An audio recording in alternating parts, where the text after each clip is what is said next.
Welcome back to my channel. তো আজকে আমি বলতে চাই যে ভুট্টা খেলে কি হয়। তাহলে চলুন ভিডিওটা শুরু করা যাক।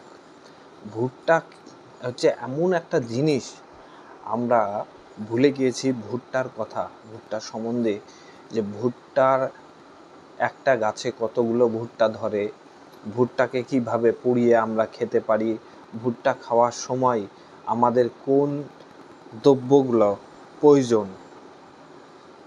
তাই আজকে এই সম্বন্ধে আমি ভিডিও আপনাদের সামনে তুলে ধরলাম। তো ভিডিওটা হচ্ছে, আমি ভুট্টা যখন পুড়াবো দেখে নিতে হবে ভুট্টাটা বেশি পুড়ে গেলে তখন তেতো লাগবে।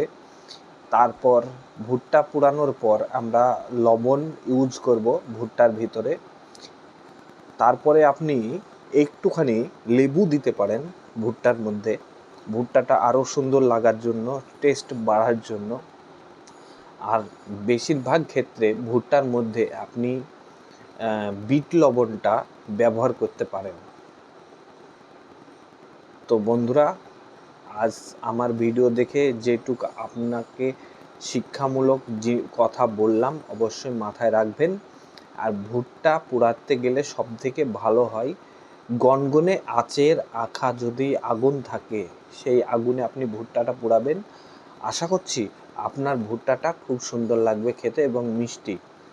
ভুট্টা 3 রকমের হয়, একটা কাঁচা যদি থাকে, কাঁচাটা একটু সাদা হবে, আর একটু পাকলে আর একটু শক্ত হবে, আর যেটা একদম পেকে যায়, যেটা খই হয়, সেই ভুট্টাটা পুড়িয়ে খাওয়া যাবে না। আর আপনি ভুট্টা যদি খেতে হয় তাহলে আপনাকে খেতে হবে ওই যে অর্ধেক যেটা কাঁচা, সেটাকে পুড়িয়ে খাবেন, মিষ্টি লাগবে। ভুট্টা আপনাদের শরীরের পক্ষে অতি প্রিয় একটা, খুবই ভিটামিন জাতীয় একটা জিনিস। ভুট্টা খেলে শরীর খুব ভালো থাকে। ধন্যবাদ সকল ফ্রেন্ডকে আমার ভিডিওটা আপনাদেরকে দেখার জন্য। আরও নতুন নতুন এইসব সম্বন্ধে ভিডিও পেতে হলে আমার চ্যানেলটাকে সাবস্ক্রাইব করুন। ধন্যবাদ। হাই।